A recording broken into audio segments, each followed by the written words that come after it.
welcome. We are called back to order. Let me call up Patricia Figueroa, a 7th grade student from Leonardo da Vinci. Come on down.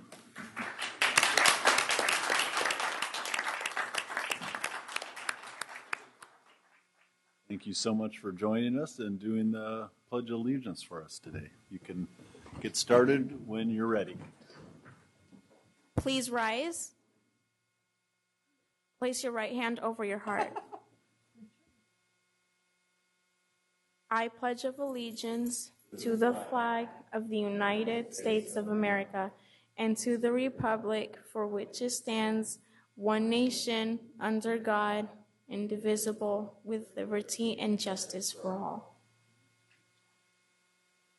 Thank you. You can stay right there, and let me turn it over to our Vice President, Jesse Ryan. Wonderful. Patricia, I have the honor of talking about what an exemplary young woman you are today. Patricia Figueroa is a 7th grade student at Leonardo da Vinci. Patricia is a remarkable young woman who lives with total blindness. However, she does not let her visual impairment stand in her way. She is bright and determines that she will consistently demonstrate academic excellence as she maintains a 3.0 GPA in her GATE middle school program. Patricia also engages in several after-school activities, including speech and debate club, science club, mathletes, and homework club. People often ask Patricia about her blindness. With poise and maturity, she explains her visual impairment to others and answers their questions.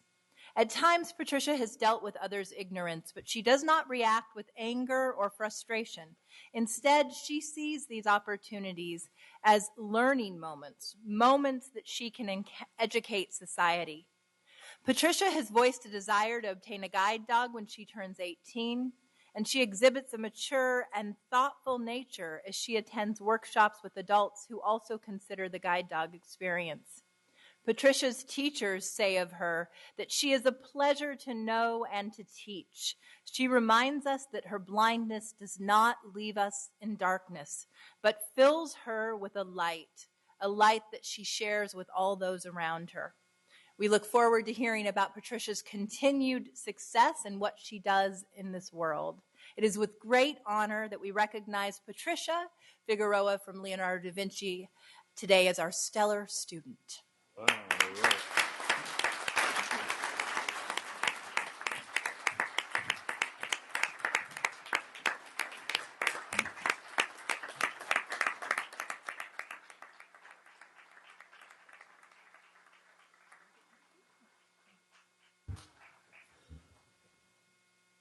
I thank the members of this school board for giving me this award. I also thank my TVI, Ms. Haynes, and my mobility instructor, Ms. Shyla. I thank my parents also for supporting me full-time. Wonderful. Thank you, Patricia. We're going to take a couple pictures with you.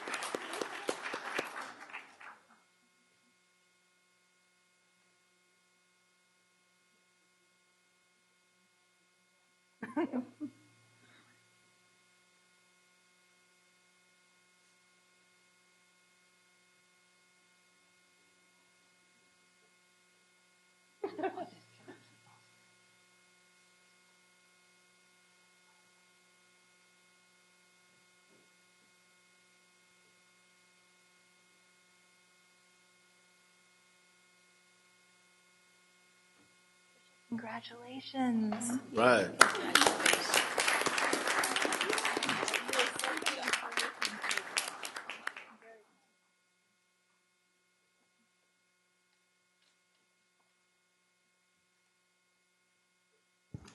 Great. Thank you very much. Mr. Behrens, 5.0. I have nothing, but you have an announcement, Mr. President. Thank you. On behalf of the board, it is my pleasure to announce that the board has selected by a vote of 5-2, with board members Cochran and Pritchett voting no, our finalist as our next superintendent, Mr. Jorge Aguilar, subject to the board's approval of a contract at the board's next regular meeting on May 4th. Now we'll move to agenda adoption. I want to recognize the superintendent. President Hansen, when we get to the consent agenda, I want to make sure that we remove one of the items. It's a request from our facility staff. Request a consent item 9.1E, which is the agreement with Sacramento Housing Redevelopment Authority for playground improvements at Susan B. Anthony Playground be postponed and be considered for approval at the next board meeting on May 4th. Okay, thank you very much. Do I have a motion to adopt our agenda? Second. All in favor? Aye. Opposed, abstain? Thank you very much. We'll move to 7.1, special presentation on the McClatchy girls basketball team. Suppose we should bring up our fantastic McClatchy Lady Lions and their equally wonderful admin staff and coach.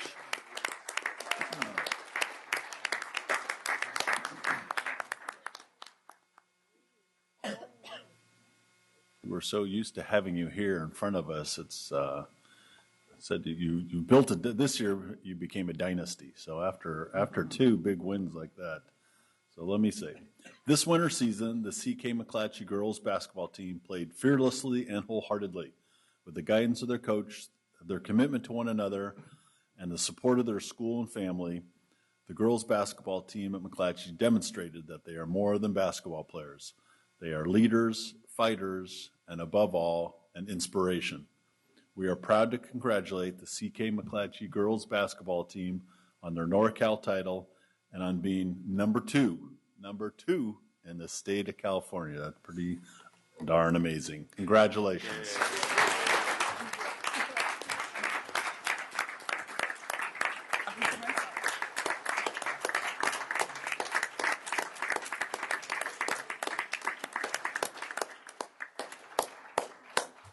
Like to say a few words?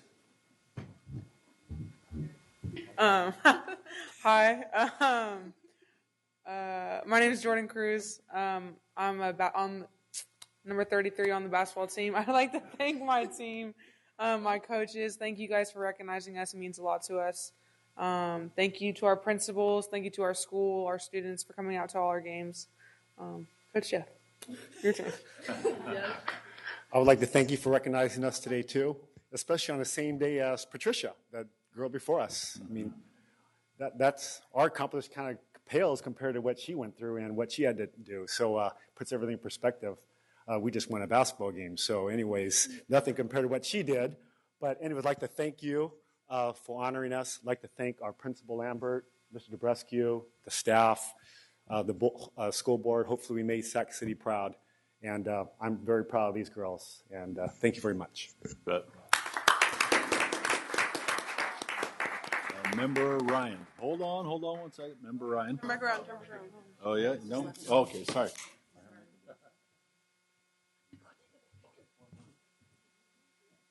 You know, you're the board member of the McClatchy. What's up, Nat Dollars?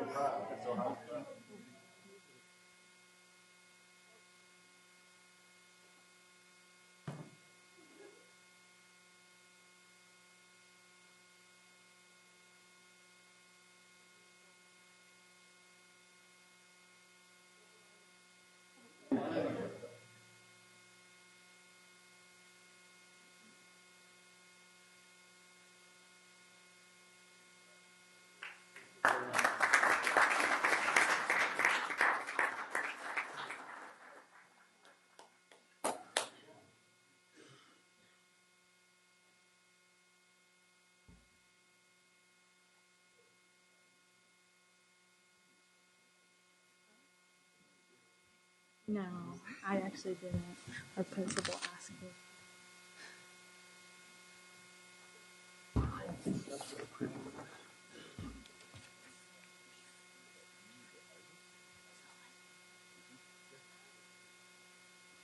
Oh.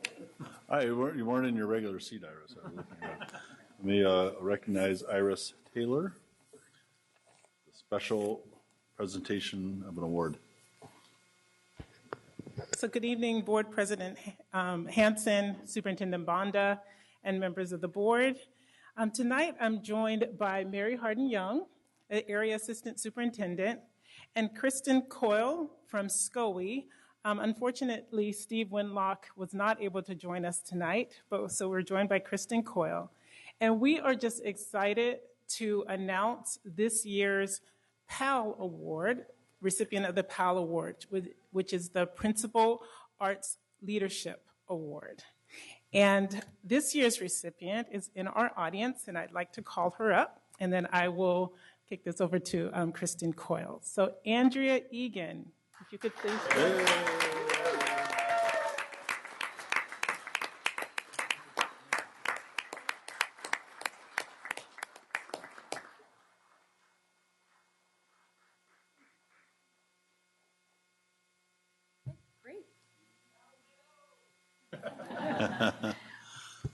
Well, I am honored to be here tonight in front of all of you to recognize and celebrate Andrea Egan.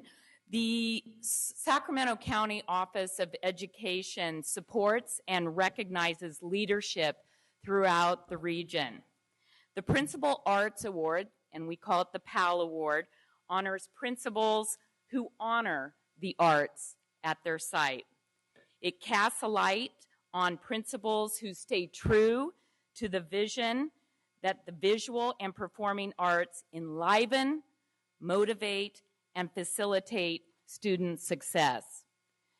There were various elements that went into the selection of the principal, and number one was if they promoted arts learning for students at their school, that they encouraged and invited community involvement in the arts for their school, that they exhibit arts educational leadership, and that they also influenced others around them to recreate or initiate similar programs.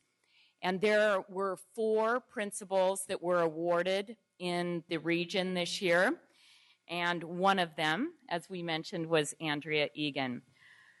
So a little bit quickly, Miss Egan's mission and vision for her school of educating the whole child and promoting visual arts, music, theater, and dance is unparalleled in the district and stems from her own background experiences as an art teacher.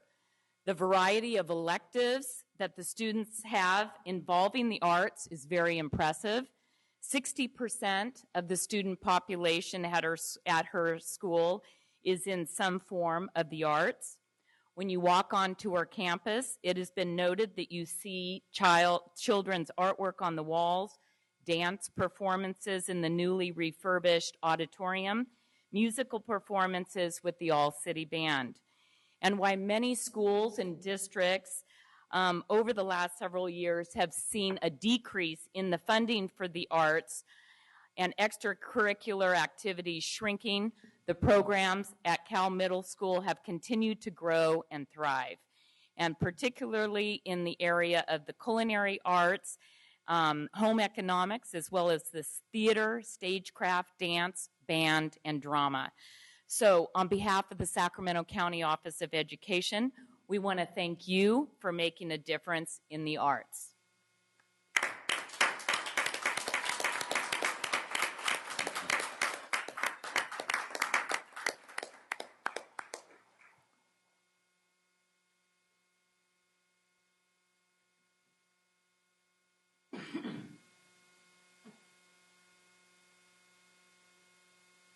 Okay, we'd like to hear a few words from our esteemed I principal. would get away with that.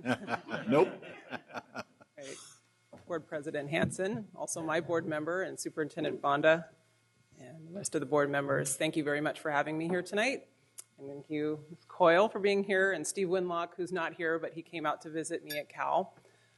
So I want to thank you all for having me, but I really want to thank my staff, and many of them are in the back tonight. I want to thank particularly my teachers. They're really the ones that earned this.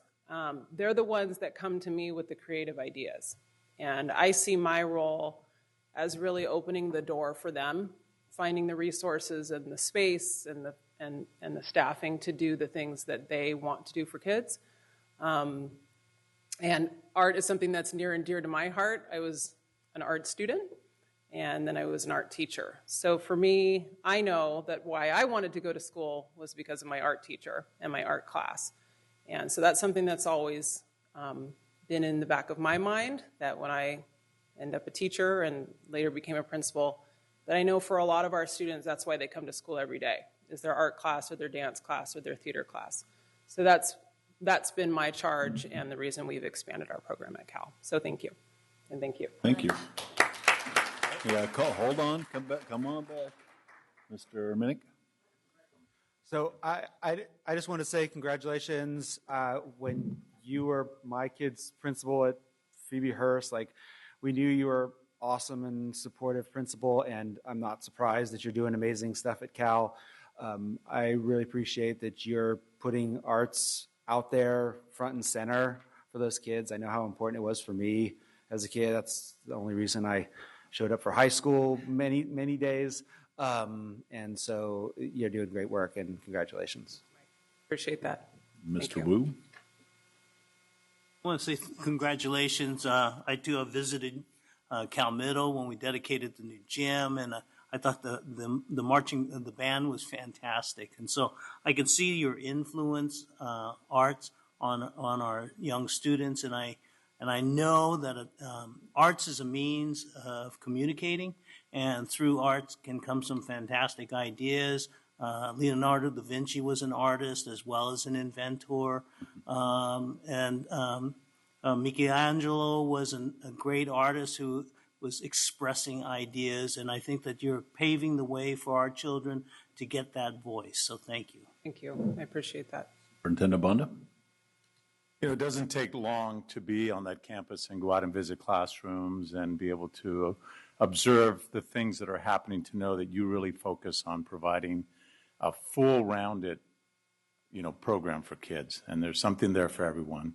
And the fact that you're providing arts, some kind of arts experience for students, for 60% at least of your students to be able to have that is really important, because we know that the arts, not only for a motivating thing for students, but we know that the arts also improve students' academic performance. So I really want to thank you for that. And I wasn't an arts teacher, but I did have a principal in an elementary school that I attended that was an arts major, and she made sure that we had experiences with musical instruments, dance, arts, drawing, painting, and that did a lot for me in terms of influencing me, but also really making me aware of things that I wouldn't have experienced outside the classroom. So thank you for all that you do for our students at Cal Middle, and congratulations on such an honor. Thank you. You're welcome. And next year we're going to shoot for 70 or 80. We're going to add photography and choir, so we'll be back. Right. Well, thank you very much. Very much appreciated.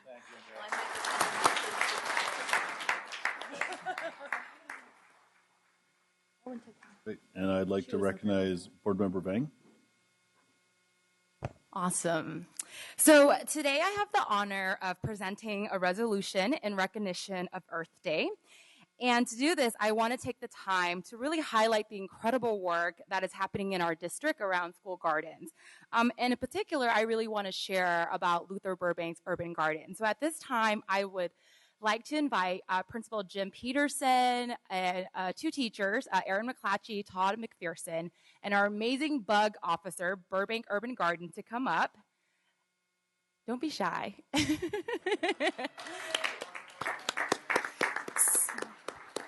So school gardens are a powerful environmental education tool. Through gardening, our students become more responsible caretakers.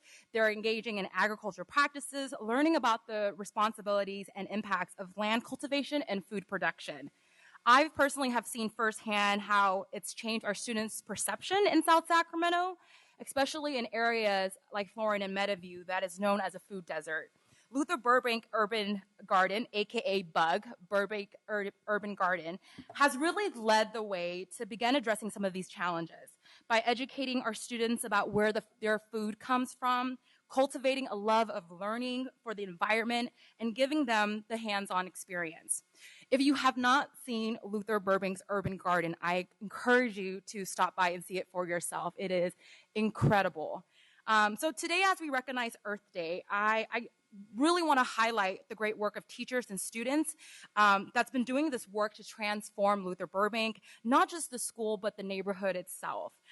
In particular, I want to give a shout out to, because I really believe it's leadership at the school site level that makes things happen. And so I want to give a shout out to our principal at Luther Burbank, Jim Peterson, for his amazing work and support for the garden.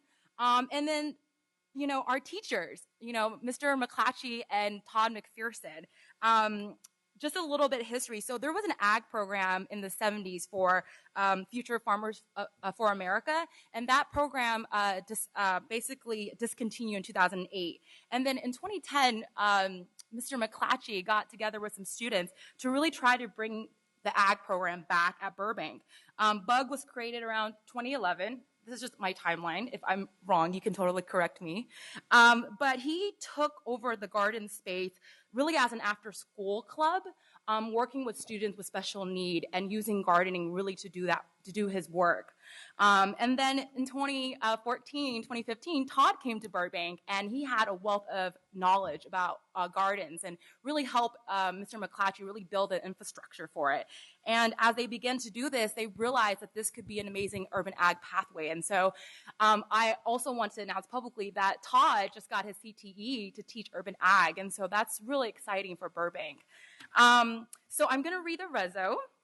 So whereas Earth Day is commemorated each year on April 22nd to recommit to the goals of a healthy environment and peaceful, just, and sustainable world, and whereas communities around the city, state, nation, and world will do their part in promoting public awareness on environmental issues by holding special events or sharing best practices that focus on protecting our ecosystem and planet.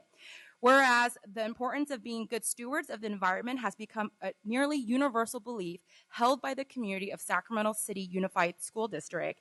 And whereas the Sacramento City Unified School District works to promote programs and partnership across the district in an effort to educate students and the community and protect the environment because of its good for our health, our economy, and the natural wildlife and habitat that surrounds us. And whereas schools have a tremendous opportunity to support students to become leaders in making the earth and their own community a healthier and more sustainable place, whereas Luther Burbank Urban Garden, BUG, in Sacramento City Unified School District is among several amazing school gardens and engaging students in sustainable food production for the purpose of improving health and beautifying the community. And whereas providing all students the opportunity to participate in Earth Day activities and environmental stewardship is an important part of citizenship. Now, therefore, let it be resolved that the Sacramento City Unified School District Board of Education does hereby recognize April 22nd, 2017 as Earth Day and supports the important work and services provided by Sacramento City Unified School District partners and schools. So I'm going to come down there. I know it's a lot.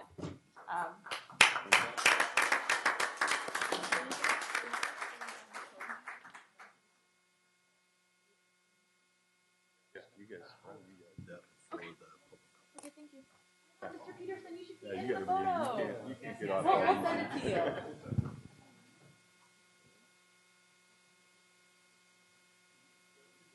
We gotta be on camera. Okay.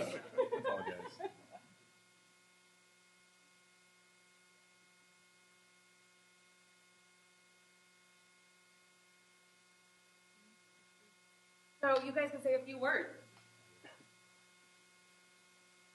Well, first off, thank you, President Hanson and Superintendent Bonda and the rest of the board for this great honor. It's great to be recognized for a lot of hard work.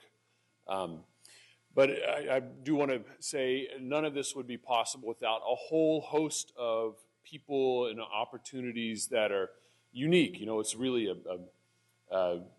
it's a carefully threaded thin line that makes amazing things happen. And without our very supportive principal, dedicated students, all the teachers who've come before and led the way in providing such a wonderful facility at Luther Burbank, have really made this program kind of blossom and get set for many more great things. One correction. It was teacher Myra Tellez who started the Burbank Urban Garden. She's still at Luther Burbank. Just the opportunity presented itself for me to move into that space. And I said, well, I'll take over, but when you come back, I'm not giving it back. We'll share, but I'm not leaving that beautiful space. And so she's still at Luther Burbank doing amazing things. In fact, with another club called BEAST, Burbank Environmental Action Service Team. She's big on the acronyms, really good one. So, yes, I do want to say that we're still, thankfully, in a position where we're a very grassroots organization, and we're selling plants in order to fundraise for our garden. And these plants are started mostly by my students with special needs during the day. And we've got all your veggie needs for your summer garden. So hit me up at Luther Burbank High School in order to support our program. I'm going to hand it over to Todd for a few words. We're shameless in our promotion of these awesome students. Our program, it is phenomenal. We and have it's only 400 getting people watching at any one point in time. So Come. Just so you know. Burbank Urban Garden. Follow us on Facebook, Instagram. Seriously. No, so I'm going to speak just real quickly. Again, thank you all for the recognition. We've been working on this for years. A lot of people don't know that Luther Burbank, the man himself, was a famous agronomist based out of Santa Rosa.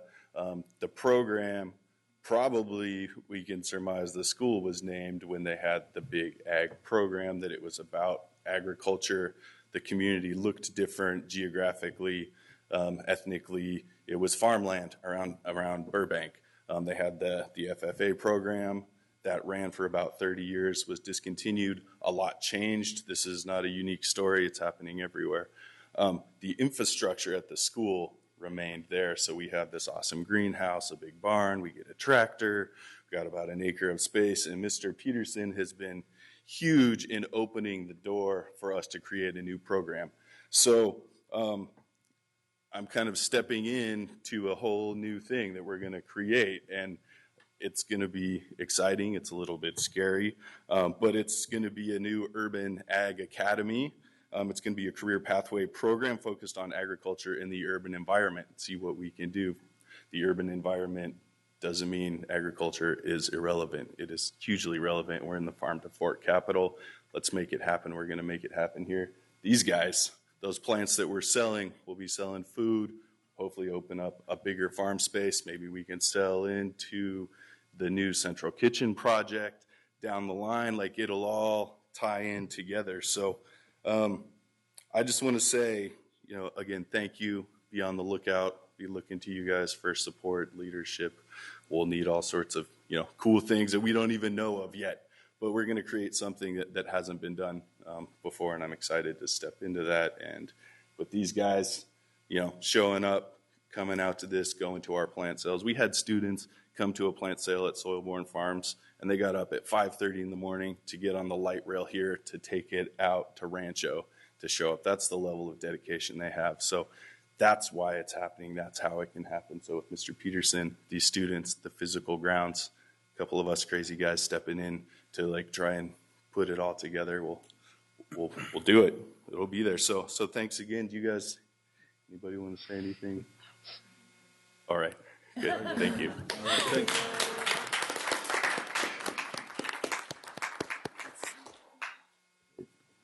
Board Member Rosas.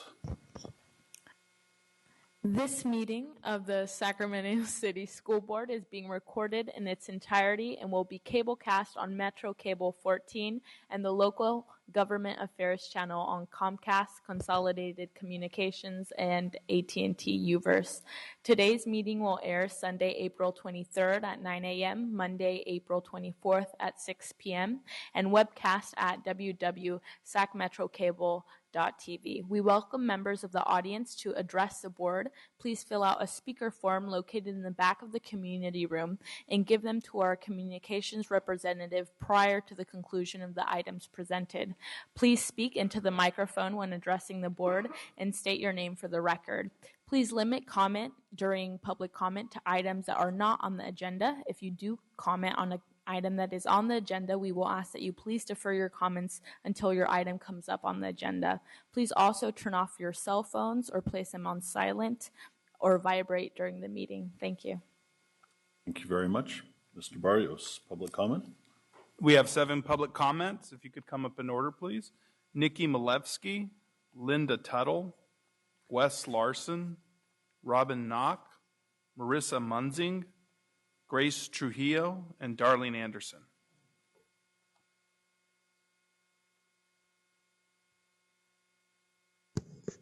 Good evening. Nikki Malevsky, President of the Sacramento City Teachers Association. First, as you know, we had our first meeting with the mediator last night, and we're scheduled to resume bargaining on April 25th, just next week.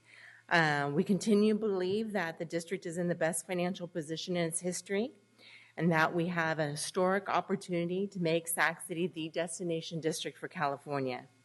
We also believe that with the hiring of the new superintendent, the district would be best served in having our contract resolved before he starts on July 1. Toward that end, we appreciate the direct involvement of Gerardo Castillo in negotiations.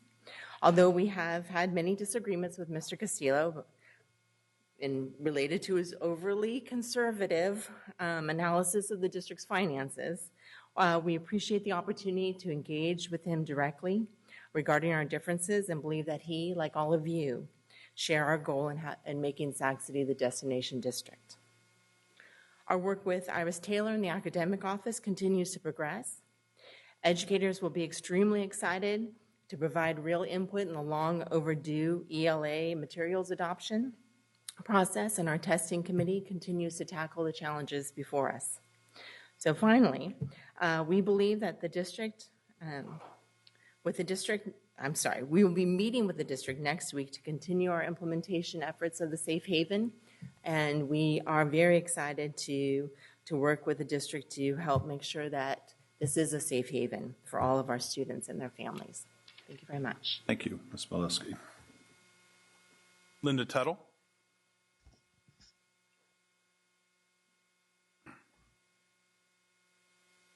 Superintendent Banda, Board President Hanson, my name is Linda Tuttle. Even though I've spoken before different boards over years and years, I'm here as a parent and taxpayer. And I'm here to talk about the possible closure of Sacramento New Tech High School. I am really concerned because my son went there. He was in the first graduating class in 2007. When we had Congressman Matsui come and speak. It was a wonderful night. We were all full of hope and joy for that little jewel of a school, hidden away, by the way. And I appreciated hearing from Board President Ryan and Wu in the article in the paper. But please remember, these little high schools don't have boundaries. They belong to all of you. And I want all of you to get out and recruit. Years ago, the district was warned. The optimum number of students is 800. We saw that at West Campus. That's the break-even financial for a high school to sustain itself. Well, these little 500 schools, we always knew were going to be a financial drain on the district. But everyone has to do their part to get to that 500. And I know when I was teaching middle school, I was recruiting kids to go there. So after Principal Hanson left, there has been a series of inappropriate placements of principals there. Project-based learning takes a highly qualified principal, not just highly qualified teachers. And we hope we can count on you to do the right thing, find the best match for a principal for that school, support those teachers, recruit, get that school up to between 350 and 500, whatever will work. So having paid in the bond measure for 10 years, we have a financial interest in supporting these schools. Now, if you're going to close them, are you going to reimburse taxpayers for all the money they put in? Because of those 5 high schools, that would make 2 no longer there. So I hope that we can count on you to do the right thing. Go visit them, support them, and keep them going. Thank you so much. Thank you. Wes Larson. Welcome, Mr. Larson. Good evening, folks. Wes Larson, Superintendent Bonda, President Hansen. I know several of you from my career in public education. I'm Director of Community Relations for the Boy Scouts of America. And I want to thank you for giving me an opportunity to make a brief report to the board. I have 3 purposes. I want to introduce myself and my colleague, Justin Hernandez. Justin Hernandez is the professional scouter assigned to the schools in the Sac City School District. Secondly, I put before you, a packet of information on education, educational things that Scouting is doing. And in particular, a couple weeks ago, we made our annual report to the governor, constitutional officers, legislative leaders on the state of Scouting across California. There's 24 councils. And so I commend that to your reading. And then I have a third reason, and that's an ask. Quite frankly, we view that we're partners with you in educating boys and girls. And I say that because we want to collaborate with the Girl Scouts of America, and we need your assistance to get into schools to enroll boys and girls. The difficulty that we're having is affluent and parents that have resources. In our case, they find this. They find the Boy Scouts. Low income and minority families, they need to understand what Scouting has to offer. And that's where we need to, we'd like to strategize with you, your principals, and be able to come into your schools and make a presentation about the value of Scouting. With that, thank you for giving me an opportunity. I hope you have a successful meeting. And thank you for your service in our community. Thank you so much. Robin Kroc.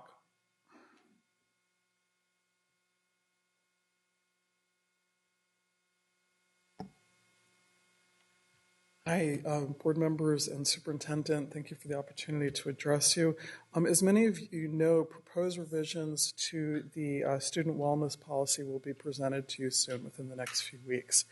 The Coordinated School Health Committee has spent most of the last year developing the draft revisions. In order to get more community input, we also developed an online survey that's been open for 2 months and has received over 550 responses at this point. Several of you have had concerns from some of your constituents about some of the proposed revisions, and so I wanted to provide just a couple additional pieces of information while there isn't time in public comments to address all of the concerns. Excuse me. One of the reasons the policy is being updated is because the current policy is not in line with current federal and state regulations in several different areas. Unfortunately, some of the concerns that have been expressed by some of the constituents are related to those regulations and are really out of the hands of the district. Even if those things weren't included in the district's policy, they're still federal or state regulations. By including them in the district policy, it gives the administration and the new superintendent the opportunity to create administrative regulations that can provide resources and options for site staff and teachers and parents to continue providing students with opportunities while being within federal and state regulations. So having said that, I want to let you all know that we'll be taking the policy and highlighting in it what's federal and state regulation and what is the committee asking the district to go kind of above and beyond those regulations, so that you know when you're talking to your constituents, again, what is within those regulations and what's not. We'll be putting that together to share and hopefully translating it into Spanish and Hmong and sharing it with community members. I will also provide a copy to Nathaniel. This will be going to the policy committee next week, and I'll provide a copy before the policy committee. Very good. Thank you. And Board Member Ryan.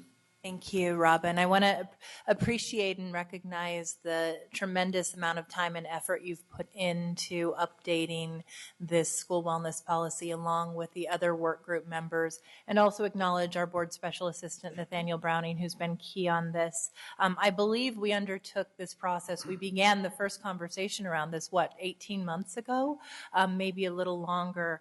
And I have to say, I appreciate your articulation of the fact that we are coming in line with federal standards. It's always difficult to make change, but the reality is almost on a weekly basis, I get texted pictures of some very sugary items that are being shared with children across our schools. And I get emails from parents who are concerned with the sugar content of every celebration that happens in the classroom throughout the year. I know from my own daughter's perspective, there is almost not a week that goes by that she is not having candy by way of a celebration or cupcakes in the classroom, and that can be very difficult. And so I know that in addition to making the school wellness policy revisions and updates, taking into account the 500 plus surveys we received, we are going to be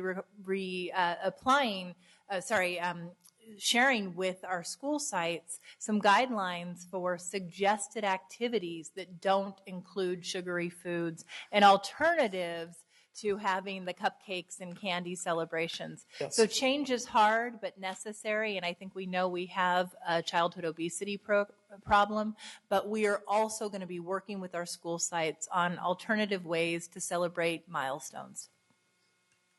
Thank you so much. Thank you. Appreciate it. Oh, sorry, Mr. Minnick, come on. Sorry. Rachel, sorry about that. Ms. Kroc, I just wanted to thank you for taking so much time to help get me up to speed on the wellness policy. It's helped me address some concerns with some teachers, and actually just before this meeting, I was at an after-school program, and a high school student approached me with concerns about it as well in terms of fundraising for their clubs and stuff. And I was very thrilled to have someone ask me a question where I knew the answer, and I was able to respond about our getting in alignment with things that are somewhat out of our control, and I think that even though it wasn't the answer that this student wanted, I think that they appreciated just knowing that we're just trying to do the right thing, and so your help last week in getting me up to speed really helped, so I appreciate that. Allowed to say? Sure. Okay. Bend the rules just a little bit. I just wanted to address the fundraising in particular because that is one of the biggest concerns, especially with high school students. And I want to be clear that, first of all, those do go back to federal and state regulations. And right now, what many of the schools are doing is very out of line with those regulations. The policy and the regulations do not take away fundraising. They change how it's done. And we will definitely be providing different options and resources for different ways to do that fundraising. I do think that there is a bigger concern that I think this is uncovering about the amount of fundraising, especially the low-income students are reliant on for many of their activities. And so that's another issue that I think is kind of coming up in this whole conversation.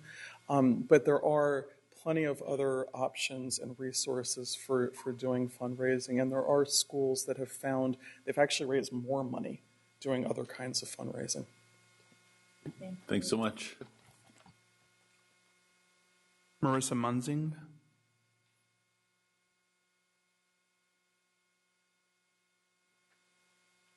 Hi, good evening, Superintendent Bonda, Board President Hansen, and members of the board. My name is Marissa Munzing, and I am a program administrator at the Health Education Council.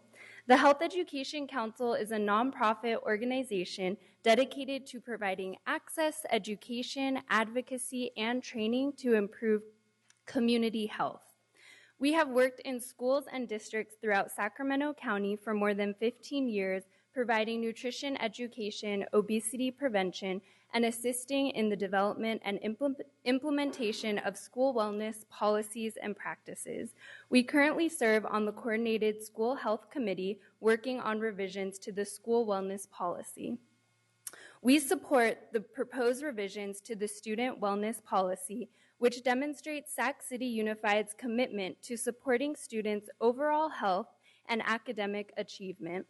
Research clearly demonstrates that nutrition and physical activity are strongly correlated with higher academic achievement, lower absenteeism, and better performance on cognitive tasks. The proposed revisions to the student wellness policy are the first step in what should be a district-wide effort to ensure all students in this district have the opportunity for physical activity and good nutrition throughout the whole school day. We recognize that some of the proposed changes to the student wellness policy have been met with resistance as they challenge years of tradition of how schools celebrate, fundraise, and reward students. However, making these changes and challenging these norms is critical to supporting students' health and academic success. We have seen these changes made and successfully accepted within other districts and anticipate them being accepted within Sac City as well. We also recognize that schools and districts cannot and should not be expected to do it alone. Strong community partners like the Health Education Council can be powerful assets to help assist with implementation of school wellness policies. We look forward to working in collaboration with partners, students, school staff, administrators, board members, and parents to ensure a smooth transition to the proposed student wellness policy revisions. We ask for your continued support in promoting healthy student behaviors and healthy school environments for the benefit of each student in Sac City Unified. Thank you. Thank you so much. Grace Trujillo, followed by Darlene Anderson and Tom McElhaney.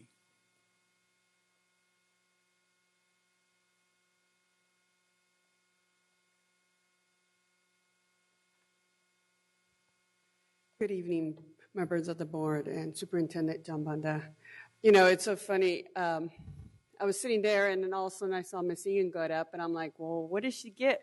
And obviously, you know, it didn't surprise me for her to get an award, because every time my son passes by Phoebe Hearst, he has a sigh, and he says all the good memories he has from that school, you know, which Michael could relate to that, you know, and I think art's very important. The other thing that I would like to talk about, I think it's very important about the budget. I know I had an article in the Sacramento Bee, and I think one of the biggest concerns that I have, you know, and some of the comments that some of the people made was, why do you want to make it a destination school? I agree, because I want the best for my community. But at the same time, I'm thinking about the current teachers, the retired teachers, and the teachers that were to come in the future. What future are you offering the school district? I think Gerardo needs to make some type of projection for that. And that's where the deficit comes in. You know, I care for all. And like I said, working together is the key thing. I know for me, I've had many, many stumbles throughout my life. But the key thing is when you work with the heart and you work together, you'll be surprised of all the things you get done. But sometimes you have to do sacrifices in between and make hard decisions. You know, that's fair for all. I think one of the key things that I had a chance to talk to some people who are retired, and they say those policies are very expensive. Sure they could use some of that extra money instead of those expensive policies that Medicare could sometimes cover. For the current teachers, I would say I would want additional income to supplement for the expensive policies that sometimes having these expensive policies doesn't give you a better service and better things for people. And for the future teachers to come in our destination, are we going to be able to afford it? Those are the things that you kind of have to analyze. And I started thinking, and I started talking to each individual one. So please, Castillo, I ask you to do something similar, because when you ask someone to come to our district, you're going to say, this is what we have to offer. If those numbers don't look good, I don't think we're going to get people from the outside to come in. Like I said, I speak from the heart. I wasn't even planning to do this. I was sitting in the corner and I saw Miss Egan come up. But I said, Lord, you know what? I have to speak up for Miss Egan because I know she did a lot for my son, and not just my son, but for other kids. And at the same time, I started thinking about the retired, the current, and the ones coming into the system. Thank you. Darlene Anderson.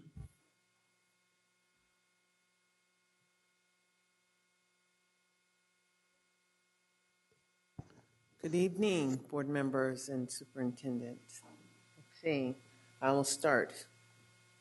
Unfortunately, I've been attending a number of IEP meetings where students are below grade level.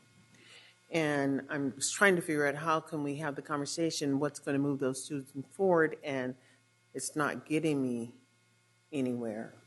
And then I would like to know, under a 504, what gives the district the right to have everyone documenting children?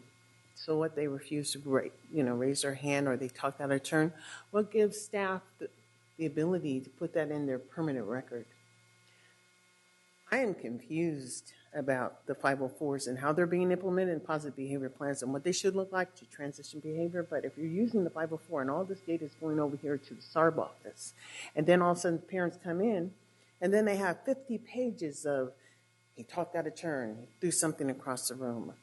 What does that look like when you go to court when you're 18 and you have a whole history of willful defiance issues? Well, the district was supposed to be working on lowering those behavioral issues, and that didn't happen. So, but I want to know just what is the intent behind that, because I've seen some, they're outrageous, just outrageous. I don't even know what to say. But when we're looking at an 8th grader or a 12th grader and we say, okay, how do we get them on task? If that's people that are around the table can't figure out what we're going to do to move students forward, then I'm asking, why do we have them here? Saying a student is just refusing to participate in his own level of educational aspects or understanding, what are you talking about? Kids can't do what they don't know how to do. So, of course, they're resistant. But the deal is to offer something, tokens, whatever, to try and engage the student. But if you're not talking about that and just think that you can just say, okay, so-and-so refused, so that makes it okay for him to get an F, or that makes it okay for him to be below grade level when they're in the 8th grade. It's okay that they're at the 3rd grade level. If they're in 3rd grade or they're in the 8th grade, if they're doing 3rd grade work, they're never going to get caught up because this district doesn't have a plan to do that. I'm asking the board members to put your heads together and figure out how we can have safety nets that are real, that kids are moving forward, because until we do that, we can't change. We can't be the destination district for African-American children when 80% of them are below grade level. And that's it's a reality. I don't even understand how parents continue to send their kids here when they're just below grade level, because that means that when they get to a certain level, high school, they're not going to make it. So thank you. Don't mean to chastise or come up here and present the problem, but it's real. It's real when you have a 12th grader who's not going to graduate, just as real when you have an 8th grader who is not where they should be and a 9th grader who is not where they should be. I don't know what to do, but I do know that it takes conversation. And the conversation is courageous. If we want more money, money is just not free. You have to have a purpose. I'll give you a raise if you want a raise, but what can you do to ensure that all kids are making it? I don't hear that. Thank you. Thank you. Tom McElhaney.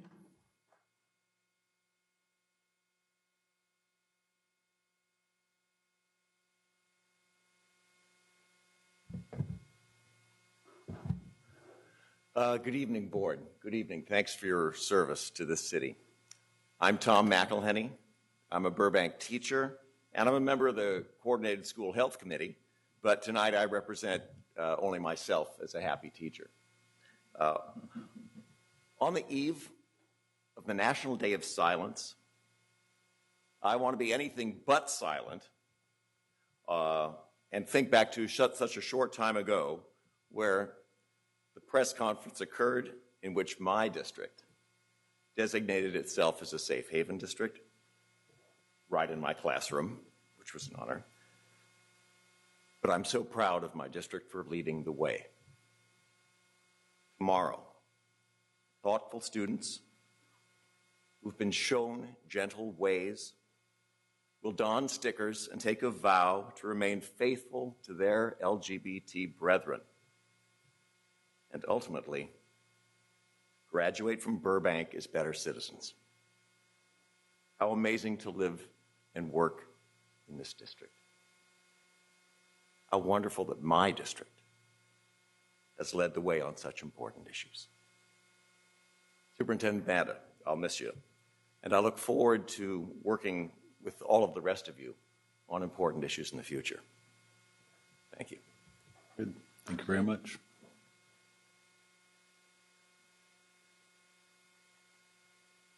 That's the end of public comment, I believe. Okay. We have before us the consent agenda with item 9.1E removed to the following board meeting. Do I have a motion? Second. And a second. All in favor? Aye. Abstain? No. Thank you very much. Now on, in fact, before we go to item 10.1 to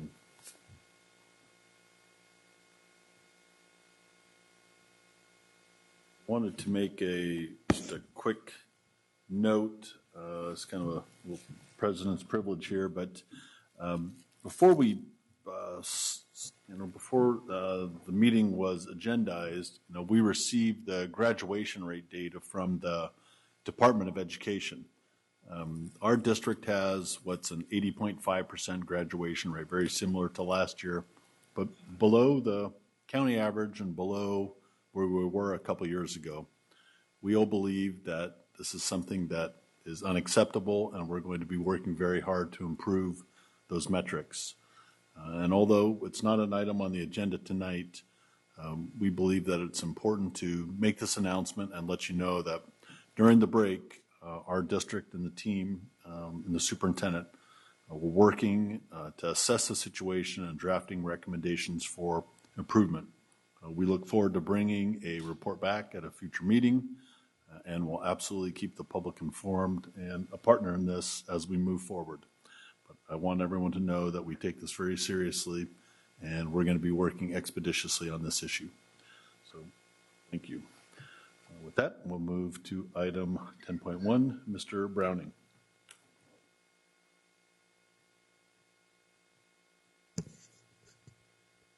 Hello, President Hansen, Superintendent Banda, board members. I'm Nathaniel Browning, Special Assistant in the board office. This evening, I want to provide you with an update on the district's safe haven efforts.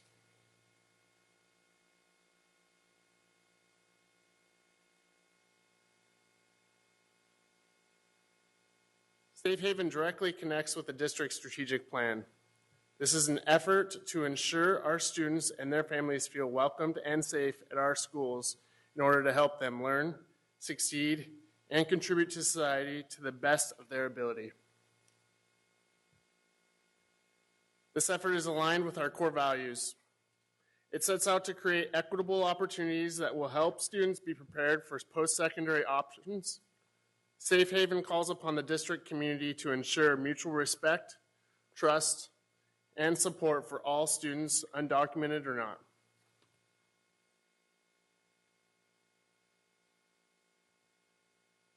The district initially adopted the Safe Haven resolution in response to insensitive rhetoric and outward prejudice, both seen and heard following the recent presidential election. The district has been praised for taking bold actions as part of that response, but we have also received disapproval from some. It is important to note that the district's safe haven effort is not only in accordance with Immigration Control and Enforcement's sensitive locations policy, but the district is also required by federal law to serve all students that reside within our jurisdiction. That's all students, undocumented or not. Also, our effort with Safe Haven is to encourage students and families to continue coming to school in order to learn and achieve. The high levels of fear that was present right after the national election and still present today in many communities can cause a drop in attendance. And in turn, those students start falling behind in their schoolwork, and the district loses funding if they're not in school. We must ensure our students do not face hate speech, bullying, or discrimination while at school. It is imperative that we can provide students with a school climate conducive to learning and success. As I just said, the district initially adopted the resolution in response to high levels of hate speech and fear witnessed within the country, as well as within our district. The resolution called for sharing of information and resources with our students, parents, staff, and community around tolerance and personal right. The district's goals for this effort are to educate and empower our students, families, and staff, ensure safety of sensitive student data, and to share a positive and inclusive message throughout the whole district. The approach has been to utilize and leverage our community ties, facilities, and resources that can help inform and educate our students, families, and staff of their rights and address any questions they have. To this end, we have begun creating safe haven resources and broadcasting messages that promote inclusive and welcoming environment for all. Staff has engaged with many of these groups on this slide in order to best understand the resources and information needed. We have visited high school classrooms to engage with students around their concerns and needs. Parents have been engaged through various ELAC and DLAC meetings. Staff feedback has been gathered through school site and classroom visits, as well as principal meetings and other. Discussions with some of the district's bargaining units, such as SEIU and SCTA, are underway. Other partners, such as United Latinos, city and county officials, and lawyers from McGeorge have also been consulted. Much of the initial engagement has taken place, but a lot more still needs to happen. For example, more student voice is needed, and I look forward to connecting with Member Rosas and others to discuss the best ways to achieve this. The number of parent groups engaged can also be expanded. Additionally, a principal recently requested that there's a creation of an informal principals cohort to discuss and review the creation of needed information and resources. I thought this is a great idea. Partnerships with bargaining units are just beginning in order to help outline additional supports. Also, the number of community groups engaged in the district conversation will also be expanding. Staff has focused on creating a variety of resources that can be shared with our community. I'm happy to report that a number of resources that have been initially developed, and we are in the process of sharing those resources. Now it's time for staff to circle back around and grow the circle of partnerships in order to vet what we have created and find out what else needs to be focused on. In addition to engaging our communities, staff and the board have also been busy reviewing board policies and administrative regulations in order to ensure no sensitive or unneeded student and family data is being collected by the district. BPs and ARs reviewed and revised include BPAR 5111 admissions, BPAR 511.1, district residency, and BPAR 5125 student records. Student enrollment and attendance tracking forms have also been updated. Now, when a student enrolls in our district, we are not collecting information such as place of birth or other similar information. The same is true for documentation used by school attendance teams. Staff has also created a school site protocol if ICE officers come to campus. The draft has been shared initially with principals late last month and will be shared with SCTA this coming Monday to gather their input and ideas on the initial draft.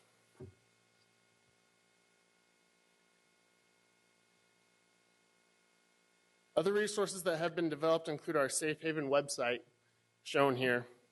The website is currently being built out with information and resources and will continue to do so as things come available. I encourage individuals to visit the website and to sign up for our email notifications so they are aware of the latest updates when they take place. The website can be found at this link or can be by visiting the district's homepage and scrolling down to the Safe Haven button near the bottom of the screen. The district also partners with organizations to plan and hold 2 immigration legal advice panels. The first was March 30th at McGeorge, and the second is this Saturday here in this very room. This Saturday's panel has been organized by the Latino Jewish Forum and will provide important information around family planning and legal rights. Again, the panel is here in this room on Saturday from 10 a.m. to noon.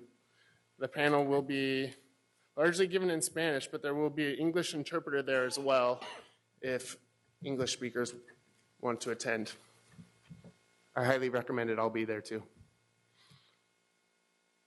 There are flyers for this event in addition to other similar events at the back of the room by the comment cards. I encourage everyone to grab one and distribute. There are also web links and hotlines offered on our website. There's a frequently asked questions document that should be posted on the website by Monday that pertains to what it means to be a safe haven district. Our website also offers various infographics, know your rights cards, pledge cards, and downloadable signage on the website, so make sure you check it out. Staff just received 50,000 pledge cards and 50,000 Know Your Rights cards from the printers on this Monday. And those will be disseminated to school sites starting next week. There's a stack of each, both the Know Your Rights cards and pledge cards, in the back of this room for people to take tonight. I only placed out Spanish and English versions in the back of the room tonight, but we do have the pledge cards and Know Your Rights cards in all top 5 threshold languages. All languages can also be found on the website.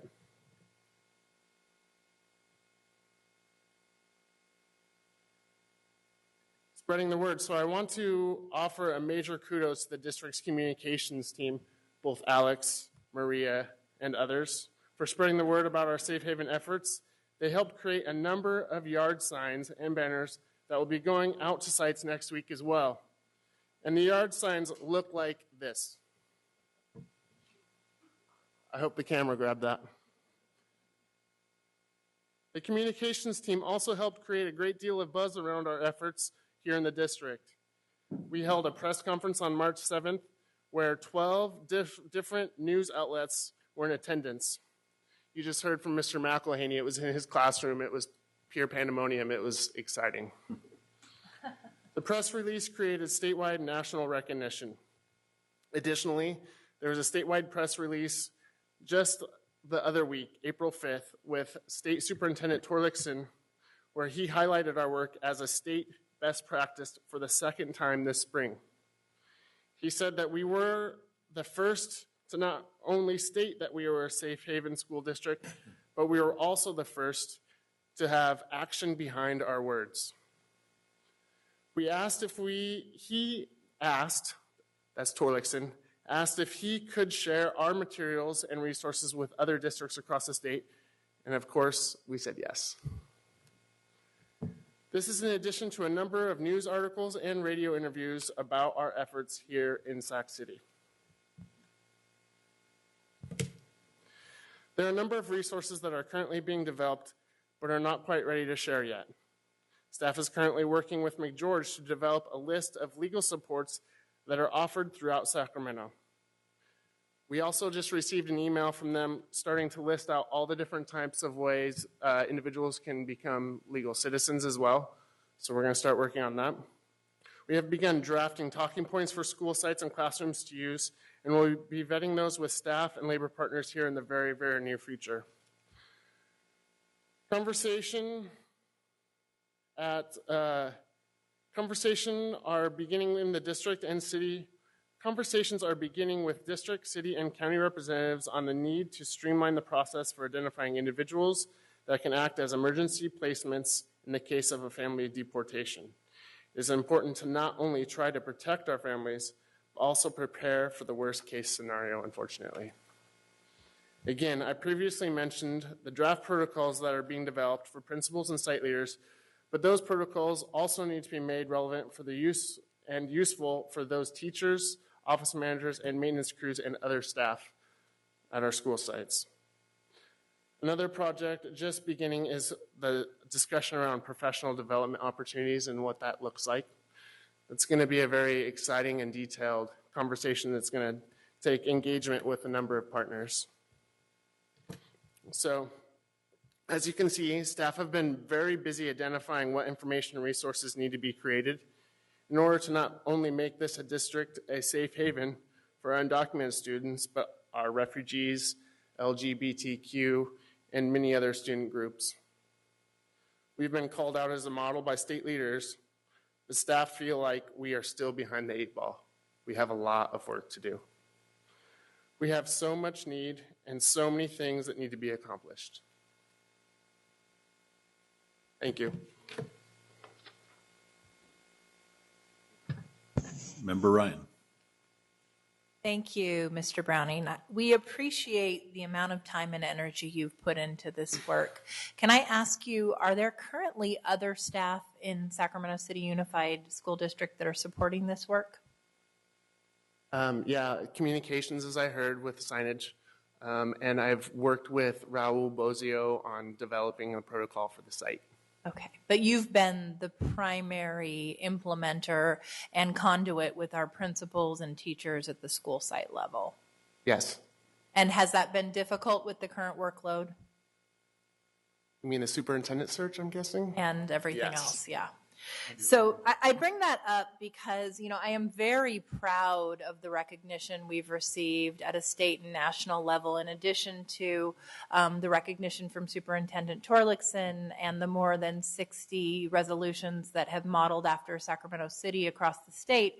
We also have been a leader for other school districts across the country, and I was pleased to get to join some national media to talk about that work on NPR. That being said, we are still very much, as you said, behind the 8 ball. We don't have the resources necessary to do everything that would truly make this work benefit our students and community in the way we know it can. So I would like to open up the conversation for consideration of providing some dedicated staffing. I'm looking forward to meeting with the teachers union again to talk about how we can jointly develop some tools and professional development opportunities, but I don't think there's any way around it. This is a key initiative of the district, and it needs to be a priority with adequate support. I also did want to bring up that in talking with some of our partners at other districts, they took our model and they ran with it, but then they've also done some things in other areas that I believe are greatly enhancing the safe haven work. For instance, the advent of dreamer centers in some of the school districts to be a one-stop shop for meeting the needs of some of our most marginalized students and families. And I would really like us to explore that. I love the principal cohort. I love having the teachers advisory group. I think these are all very important things. But when I presented recently at CFT and had a large number of folks in attendance, it was clear that people are looking to us to show step by step how we are meeting the needs as federal policies progress. And so I want us to be thinking ahead as to how we do that and how we ensure adequate staffing and resources and partnerships with the incredible community gems, teachers, and administrators that we have in Sac City to make that happen. And thank you for your effort. May I ask what districts you're referring to as far as the Dreamer Centers? Yes, so I've heard of a couple different districts, San Francisco being one of them, Fresno being another. Very well. Oh, Mr. Manning. So then, so in following up with Member Ryan, I really appreciate all the energy you're putting into this. This fits into that other duties as assigned, I'm sure. And you've done an amazing job. So I guess my question then, in keeping with Member Ryan's point about appropriate staffing, is what the next steps would be, and if maybe I can ask Superintendent Bonda to look at identifying the unappropriate staff person to kind of take the lead and be the point person on this to free up Mr. Browning from some of these duties. Thanks. Actually, and if I may, Mr. Bonda, we had talked earlier, actually, this week, Superintendent Bonda and a few others, about what that looks like, so that is in the process. I'll just wrap up by saying thank you as well. Your work and the work of the rest of the staff is very much appreciated, and it's great that it's recognized. And obviously, what we're able to do for our students is really remarkable. So definitely important. And as we're going into our budget negotiations over the next few weeks, I assume then that we'll prioritize, this item as well as the others that we're working on, and make sure that it's adequately resourced. Wonderful. Very good. Thank you very much. Thank you. Ms. Allen, monthly facilities update. President Hansen, this month's update will be presented by Rachel King, our Project Green specialist. Welcome, Rachel. Good evening, Superintendent Bonda, President Hansen, and board members. I do have a PowerPoint. Come to the right place, then. We can do those. There we go. I want to mention this Nice. lovely picture that you're looking at on the screen is actually at Capital Collegiate Academy. Some of you may remember this was the site of a 2-story portable less than a year ago. That portable has since been moved, but this is what has taken its place. Instead of laying turf grass, which is a typical thing we would have done, we instead spread wildflower seeds. And so this is kind of an urban meadow that's growing right now. I encourage you to go out there and check it out. It's very interesting.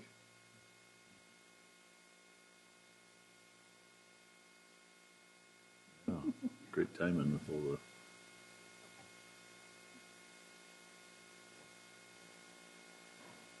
So tonight I'd like to start by talking about Project Green. This is our 6th year with Project Green. Still going very strong. This year we had 10 schools participating, but we opened it up where schools could submit multiple teams. So of those 10 schools, many had 2 or even 3 teams that were participating, whether that was a school group or even classroom teachers themselves. So we had a lot of entire classrooms that were able to participate this year. Our theme this year was energy conservation, but specifically lighting. So students were able to learn about lighting in their classroom and in their schools. On average, lighting accounts for anywhere between 30 to 50% of the energy used at a school. So it's a large chunk, and it's something very visible for students to see since they use it every day in their classroom. They also got to learn about some of the impacts lighting can have on your mood and your behavior as a student and as a staff in that classroom. So some of the pictures we have here today are of those 10 schools that participated. Your top left picture is John Sloat Elementary. This is a group of 3 students giving their presentation to their classroom of 5th grade and 3rd grade special needs students. So they were talking about energy conservation at their school. They even made teachers unplug some of their things in their classrooms, which was very cute for the students, not the teachers. The center top picture is at SMUD. This is New Tech High School. This is a tour that was given at SMUD to these students, and they got to learn. I encourage you to go out to their classroom if you haven't been to SMUD yet, and tour some of the educational exhibits that they have there. On the top right is McClaskey. Adult Education Center. This is their board on energy education that they created. The bottom left is Oak Ridge Elementary. This was 2 fifth grade classrooms that participated in it, and they created infographics and did kind of a presentation style in the classrooms for theirs. If you have the chance, we have put a majority of those posters out in the hallway here down at Cerna Center, so please feel free to stop by and look at some of their work. It's very impressive. The bottom middle picture is Camellia Elementary. They did a lesson plan on wind energy where they actually created windmills. So I was able to go out there for that, and that was very interesting. And then the bottom right picture is AM Win, where students learned about mining by deconstructing chocolate chip cookies.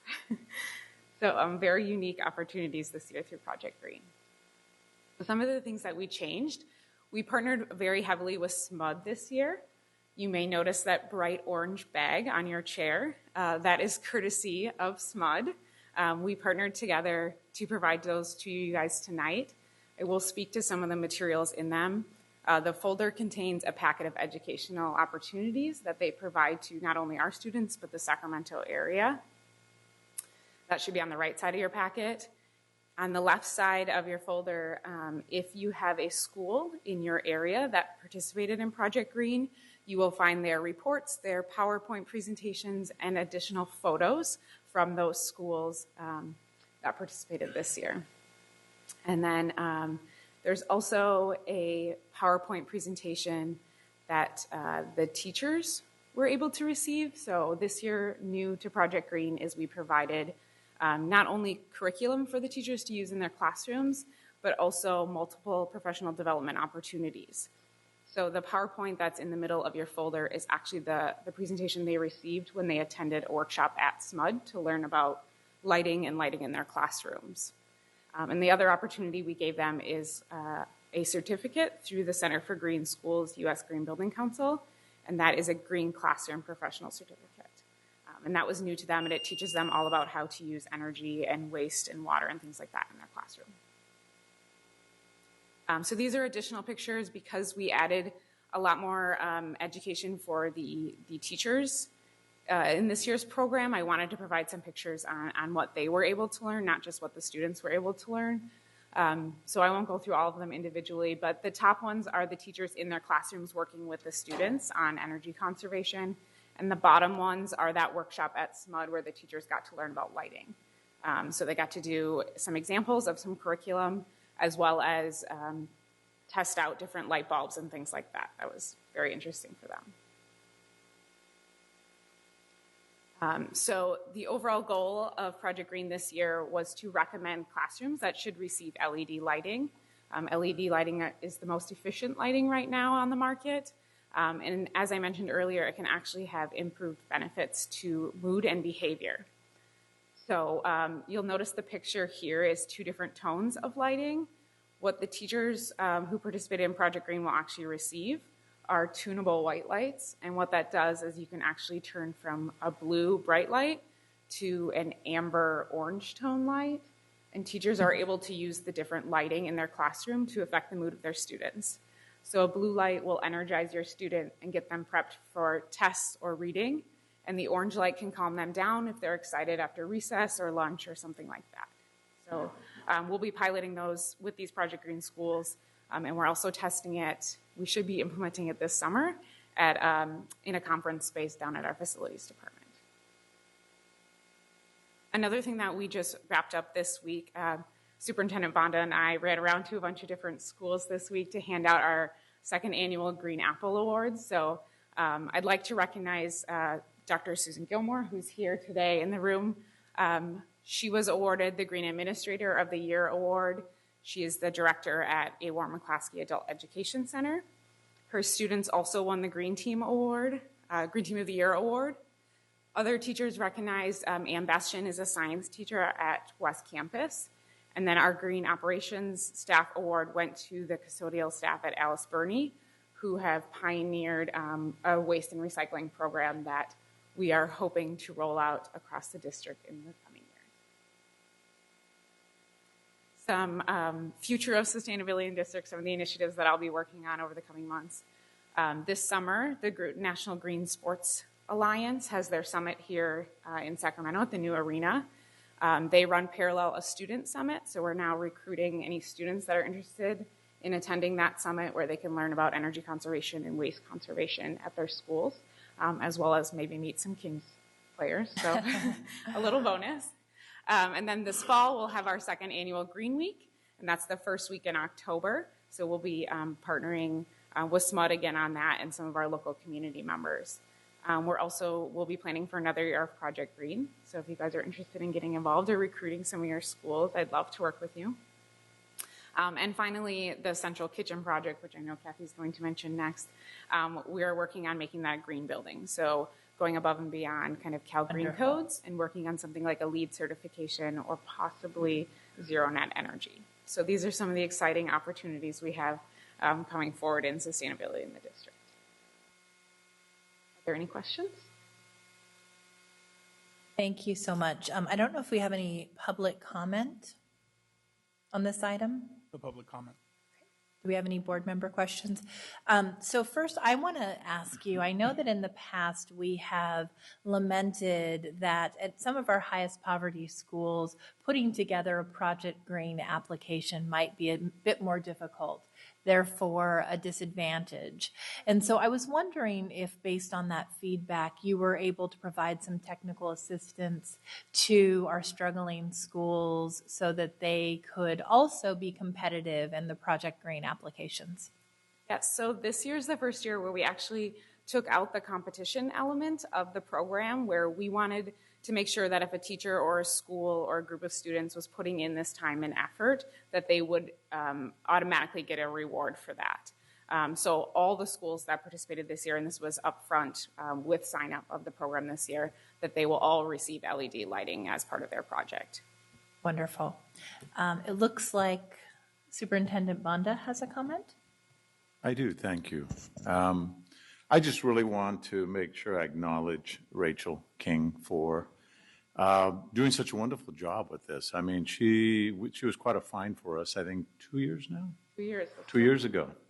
And she's just done a marvelous job of making sure that it's equitable, making sure that we really acknowledge the work that the kids do, the teachers do, and the administrators do in terms of promoting conservation, being able to recycle, to protect our environment.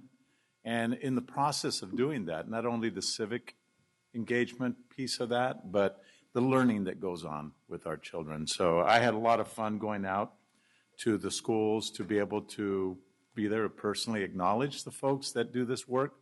But, you know, it's her enthusiasm, her passion for this kind of work that really makes a difference. Sue, you know, Dr. Gilmore, congratulations. A very deserving award for you as well. And it was so much fun to be out at McClaskey with all the adult students and being able to see their enthusiasm for being acknowledged and rewarded for the work that they do. And then I also want to make sure I acknowledge Kathy Allen and Barry Evepak, who are also there to provide the leadership and making sure that we continue to put funding into these projects so that they can become a reality at the school sites. And you know, one of the things Barry mentioned was there's only so much staffing that we have available to get out to all the schools, and he really appreciates what they do in terms of beautification, improvements. We're out at West Campus, and they're doing this big project out in front that's just going to make that campus so much more visibly appreciative to the community and functional, because there's also a walkway that goes through there for the kids to be able to enjoy as well. So thank you, Rachel, for all you do, and thank you for the leadership that makes that possible in our district. I do think that we are the model for how this should be done. Thank you. Great. Thank you so much. One last thing I'd like to mention within your orange bags, if you do not have yours already, I have provided you with your green apple pins. They are a sense of pride in the Green Schools community, and we invite any teachers as well as board members, students, administrators to please wear them and represent the actions that we take in the district to support sustainability. Thank you. Excellent. Thanks so much. Item 10.3.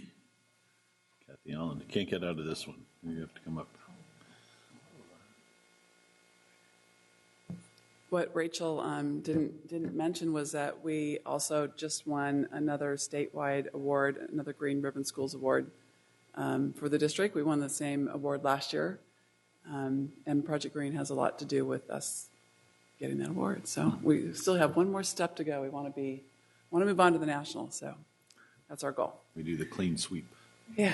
So tonight, just following up on our board meeting last time, where the board approved option 1 of the San Joaquin Avenue and Reading Street projects. I told you I would come back with a financing plan. So we have met, Gerardo Castillo and I, and Kathy Domenico and Jeff Spall from Capital Public Finance Group, our financial advisors, got together and talked about how we were going to fund this. Before you is several funding sources and the amount that we're proposing at this point. So Measure R, basically we would be depleting the balance of Measure R at 40.9. Measure Q, we're able to utilize some of the Measure Q funding for site improvements, specifically at the Reading Avenue site, not necessarily on the San Joaquin site. We're doing that because right now we don't own the San Joaquin site. Measure R, we have recoded some projects that were originally coded to R, which was a reasonable category to do that, but they also qualified for coding under Q. So we identified several projects that we could transfer over to Q, which would free up a little bit more money in R. Nutrition Services has a pot of money that can only be used for certain things, such as equipment purchases. So we're going to allocate at least $6 million from that source to fund the bulk of the equipment that would be necessary for Central Kitchen, which is pretty expensive stuff.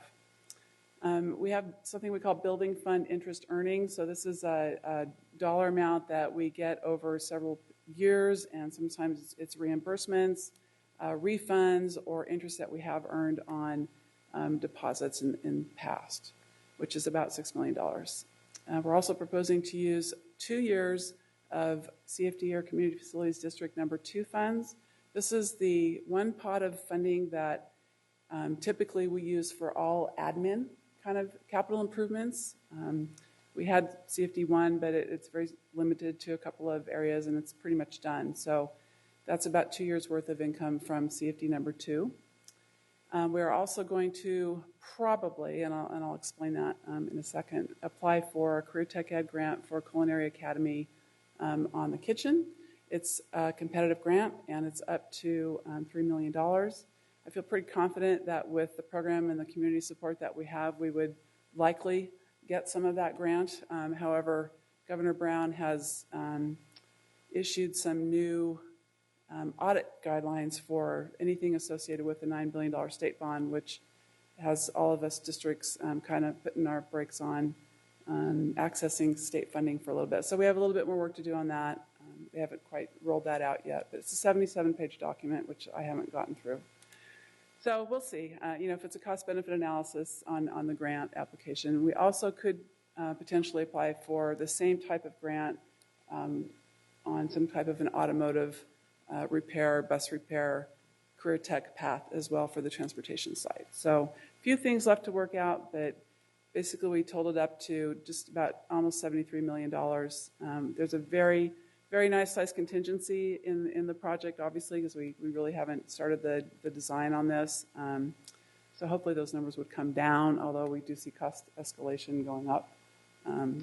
But we feel pretty confident that we'll be able to pull this off.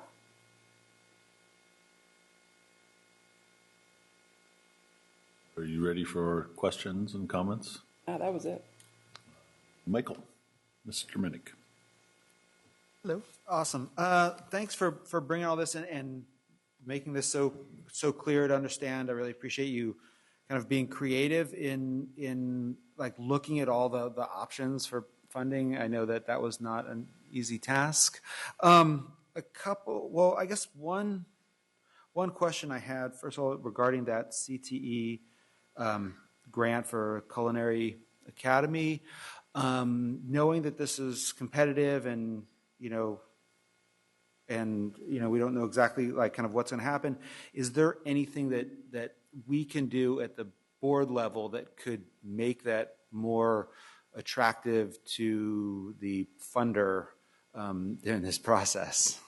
Yeah, we've reached out to community partners already, but there's a long list of folks that we could continue to reach out to. We'll work with our local grant writer here. We also have some insight from one of our consultants who used to work at the Office of Public School Construction and would award those grants, so we have a little bit of insider kind of information that will help us. But yes, definitely. I mean, the support that the board has shown and our community partners as well will all go into that grant. So we'll definitely, yeah. So as the process goes forward, if there's things that you think that where we can be help to advocate, please share it. Then the other thing I just want to make a comment is that this is a lot of money, but the thing that I love about this project, beyond the fact that we're talking about the health of our students, is that this impacts every single one of our kids in this district, almost 44,000 kids. And that's, every age, that's every grade. And, we see a lot of projects that, help one site, or they address one issue, but this has the potential to really make such a huge impact on kids' ability to learn every single day and every kid in this district. So that's not going unnoticed. So I really appreciate how much energy you're putting into this, because this is so important. So thanks. Member Ryan?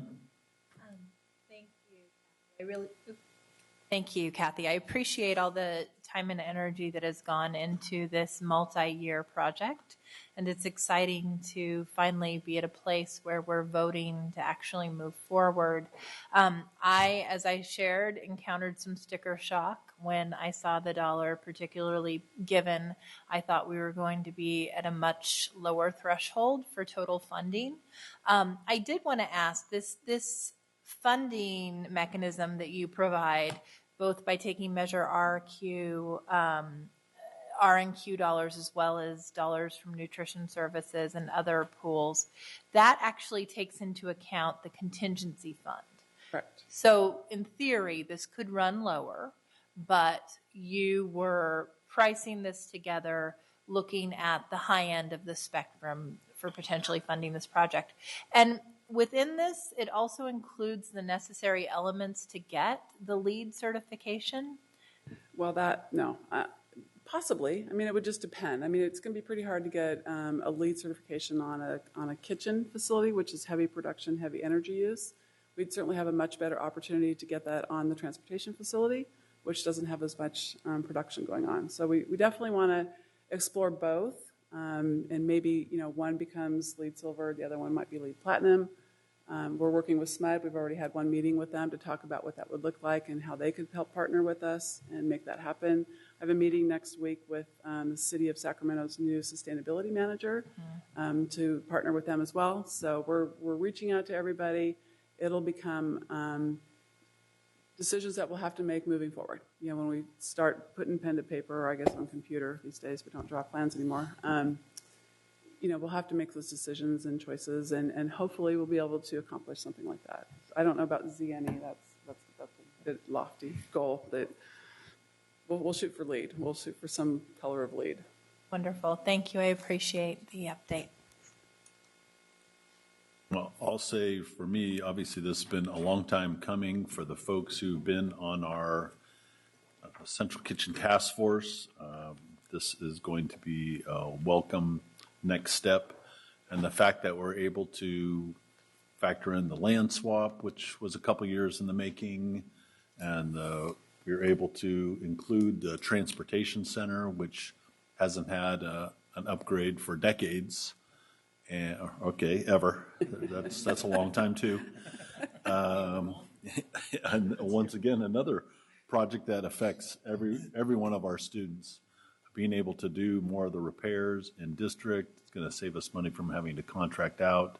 I mean, this is going to be a flagship project that will benefit this district for decades going forward. So I think it's super exciting.